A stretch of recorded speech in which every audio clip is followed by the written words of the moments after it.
โอเคครับ ตอนนี้ผมใช้ออสซิลโลสโคปนะครับจับมาที่ขาเกตนะ แล้วก็เทียบกราวนะครับ คราวนี้เราก็ดูสัญญาณพันที่เกิดขึ้นครับก็เปิดเลยนะ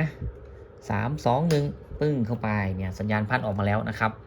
ก็ตั้งที่5โวลต์ต่อช่อง แล้วก็10ไมโครเซกต่อช่องนะครับ คราวนี้เรามาเรียนหัดใช้สโคปกันนิดๆหน่อยๆนะครับใครที่เป็นแล้วก็ต้องขออภัยนะครับ ตอนนี้เราจะสังเกตว่าลูกขึ้นนี่จะขึ้นแล้วก็หยุดขึ้นแล้วก็หยุดนะครับเป็นไปตามจังหวะพันของเขาซึ่งเราดูไม่ทันสโตเรจออสซิลโคปแบบนี้นะครับเนี่ยนะสโตเรจแบบนี้เขาสามารถจะหยุดลูกขึ้นได้นะครับโดยที่ปุ่มตรงนี้นะครับปุ่มรันกับสต็อปนะครับผมจะลองกดเลยนะ3 2 1ปึ๊กนี่ถ้ากดถูกผมก็จะบันทึกลูกขึ้นได้เขาจะหยุดลูกขึ้นจังหวะนี้พอดีเลยนะครับอันนี้ผมโชคดีนะผมก็จะปล่อยให้เขาไหลไปตามออโต้นะเป็นออโต้นะอย่างนี้นะผมจะกดอีกรอบหนึ่งนะ3 2 1เนี่ยอันนี้กดไม่ถูกครับ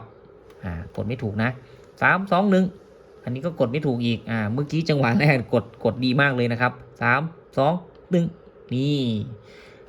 ดูจะลำบากมากนะครับดูจะลำบากมากนะลักษณะนี้นะคราวนี้ผมจะหยุดลุกขึ้นหยุดลุกขึ้นโดยใช้วิธีออโต้อะไรประมาณนี้นะเรามาที่ปุ่มทิกเกอร์ครับจะมีเมนูตรงนี้นะทิกเกอร์ตรงนี้นะครับกดทิกเกอร์เข้าไปแล้วแต่รุ่นนะจากนั้นรุ่นไหนก็จะประมาณนี้แหละเขาจะมีโหมดครับอันนี้คือโหมดออโต้คือถ้าลุกขึ้นมาก็แสดงถ้าลุกขึ้นไม่มีก็หยุดอะไรประมาณนี้นะครับก็หยุดแสดงนะต่อไปผมจะกดให้เป็นโหมดก็คือโหมด normal นะครับ normal ปั๊บ normal นี่เขาจะคงภาพล่าสุดไว้คงสัญญาณล่าสุดไว้นะครับถ้ามีเขาก็จะคงไว้ถ้ามีลุกขึ้นใหม่ก็จะเปลี่ยนฉากไปเรื่อยๆเปลี่ยนไปเรื่อยๆไม่เหมือนออโต้นะพอกดออโต้นี่เขาก็จะมีเขาก็แสดงไม่มีเขาก็หยุดก็เป็นเส้นตรงไปอันนี้ก็จะมีภาพเก่าทิ้งไว้ลักษณะนี้คือภาพเก่าแล้วก็กระพริบเป็นภาพใหม่ขึ้นมาเผอิญว่าพันนี่เขา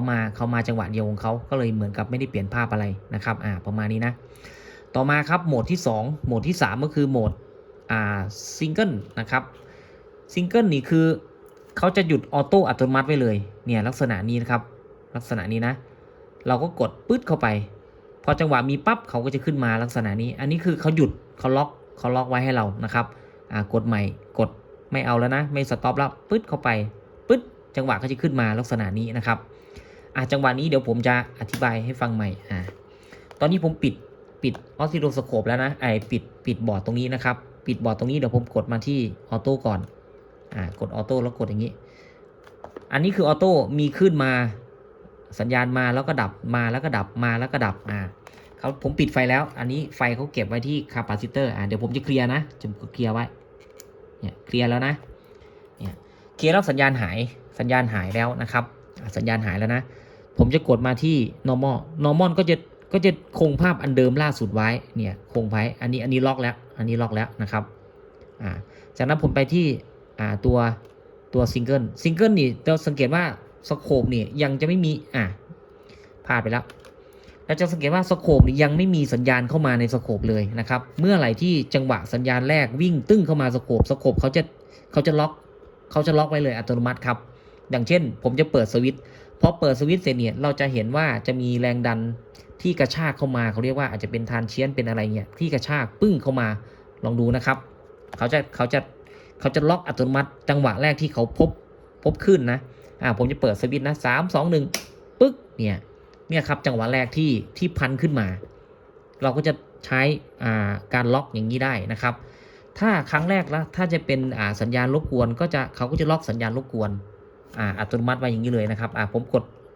ออกนะกดไม่อยู่หน้าจอแล้วปึ๊กสัญญาณต่อมาเขาก็ยังล็อกที่เดิมอยู่ประมาณนี้นะครับอันนี้ก็ไปลองหัดใช้ดูนะครับมีอยู่3โหมดนะมีออโต้นี่คือมานะครับจังหวะไม่มาก็หายไปอัตโนมัติไปนะครับอันนี้ normal คือไม่อัตโนมัติก็จะถ่ายรูปทิ้งไว้ก็จะเปลี่ยนรูปใหม่ไปเรื่อยๆรูปล่าสุดนะครับรูปล่าสุดเปลี่ยนไปนะครับอันที่3สัญญาณมาไงเขาก็ล็อกไว้เลยนะครับ กดออกนะกดเนี่ยมาลักษณะนี้เขาจะออโต้เองนะครับปึ๊ดประมาณนี้นะลองดูครับอันนี้อาจจะเข้าใจยากเดี๋ยวนะเข้าใจแล้วล่ะแต่ว่าผมยังไม่เคลียร์ผมนี่นะตรงนี้นะผมกดออกนะสโคปไม่มีสัญญาณมานะผมเอามือแตะนะครับแตะเมื่อไหร่สัญญาณที่ปึ้งเข้ามาเขาจะล็อกทันที3 2 1ปึ้งเนี่ยครับเนี่ยสัญญาณเขาล็อกเรียบร้อยละเนี่ยล็อกเรียบร้อยนะครับเอาออกนะปึ้งเนี่ยครับลักษณะนี้นะลักษณะนี้ครับผมเอาสโคปจิ้มเข้าไปนะจิ้มเข้าไปเขาเจอสัญญาณเขาจะล็อกเลยเนี่ยเขาล็อกไปแล้วสัญญาณไม่มีนะครับเอาใหม่สัญญาณที่เกิดจากเนี่ยสัญญาณเขาล็อกเลยครับจะเป็นสัญญาณอะไรก็ตามแต่ล็อกหมดเลย